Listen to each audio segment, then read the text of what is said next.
What's up YouTube, BOTCG here, giving another final-esque update. This is kind of my final stance more or less on AELQUILIBRA. I feel like it has like tech space for you to technically do whatever you want right now till the new support and the new promo comes out. I believe it's a promo, if not it's a main set card, but that gives it more consistent restanding capabilities. But this is how I prefer to play the deck right now, and I found like a really cool combo that you can do that buffs up your end board, because I felt like my killing potential on my end board was kind of lacking, especially if I didn't have Persona Ride. So I did find a card that kind of helped me in a nuanced way push more or less for the kill. Going on to our AELQUILIBRA engine, we're playing 3 copies of Persona Ride. You really do need Persona Ride in this deck, even though you can hit really massive numbers. It just helps close the gap. 4 copies of Equilibrate the Scales. Your whole deck revolves around this card, so it makes sense that you play it at 4. 4 copies of the Restander. Nothing much said here. It's the win condition of the deck.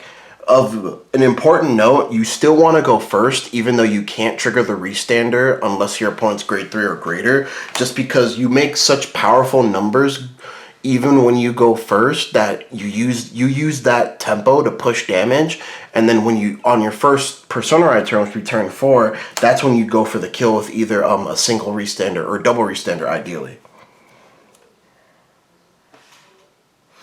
4 copies of Bedalia. She's the searcher for this deck. She searches any of your overcharge cards or the order. What I really like about her is that when you do add a card, you can either choose to discard a card or put a card from hand to soul, which is really nice, because in this version of the deck, you do use more soul than the average AELQUILIBRA deck. So I had to figure out weird ways outside of the archetype to put cards into soul during the main phase. 4 copies of Edel. He's your draw engine of the deck and soul charge engine, so you do want to max this out at 4. Even with a searcher, I've literally had games where I've only seen 1 or I've seen none of these. Man, it's so crazy. And then 4 copies of Farzila. She's your countercharger of the deck. That's a little bit too much. She's your countercharger of the deck. Nothing much to say here. I am using I think I'm using like a little bit more counterblast than the regular version of the deck, but I figured it was fine since I do have access to an in-archetype countercharger. And then for the last of our overcharge engine, we're playing 1 copy of Soar Cannon. He's the guy that negates intercepts. And then 1 copy of Panzer Check Dragon. The reason I'm only playing 1 copy of each is just because they are searchable in archetype off of the grade 2 and off of the ride line. Even though the ride line does do top 3 only, you can still theoretically search these 2 cards out of deck. And theoretically, you only need 1 of each. I've never needed more than 1 of each, if at all, if I needed them. Panzer Check, I really only use if I'm going first, which ideally I do want to go first. So you want to set up 1 Panzer Check to be able to use some of your unused energy, because you're going to be using, you get 6 energy. You're going to be using 3 energy on your first grade 3 turn. That puts you down to 3. And then you're going to be going back to 6 on your turn 4 turn. That's when you're going to be doing double Restander, and then turn 5, if there is a turn 5, you can set up 1 Restander. Or if you don't have Panzer Check, which is completely fine, he's a nice to have, not a need to have going first. If you don't have Panzer Check Dragon, then turn 4 you can do double Restander, and then turn 5, if they make it that long to turn 5, you can do double Restander again. So that's just kind of like a little bit of quick maths on how this deck utilizes energy. Going on to the non-engine of the deck, this deck does play a lot of in-archetype engine cards just because that's the way the deck works. You have to maximize on your overcharge units just to get the biggest bang for your buck. I am playing 2 copies of the Dark States Dragon Empire Dual Nation. My only reasoning for playing this Dual Nation card is because there are times where I don't have the order, but I can soul charge an overcharge unit. This lets me grab that overcharge unit from soul and put it to board, which is what I wanted to do anyway. And he gives the deck access to spot removal, but more importantly, he soul charges. So I do use more soul in this deck list than the normal AELQUILIBRA deck. So there are times where like I can just use this I can pop it for the main phase soul charge and then call over it and proceed with my normal combo. But that's what I really like about this card. And we're only playing it at 2 because it's a nice to have, but it's not necessarily a need to have, just like Panzer Czech Dragon. Realistically, like if you do need it, then you only really need 1 that whole entire game. Same for this card. I'm playing 2 copies of Winged Dragon Campitero. Campitero is insane. I can't believe nobody else was thinking of playing this in this deck. So the way that Campitero works is, so this is how you want to set up your board before you do your Campitero line. You want to have Campitero, you want to set up one of the Restanders, and then you want to use Equilibrate the Scales, resurrect one Restander and then another card, resolve that completely, and then Campitero's skill will activate. Since you played a normal order, Soul Blast 2, choose 2 of your units and gain 5k till the end of the turn, and then you're going to choose your double Restanders.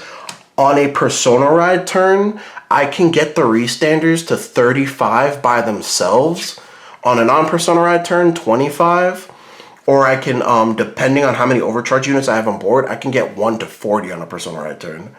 So that's, that was my main reasoning for playing this card. I understand people probably don't even know this card exists.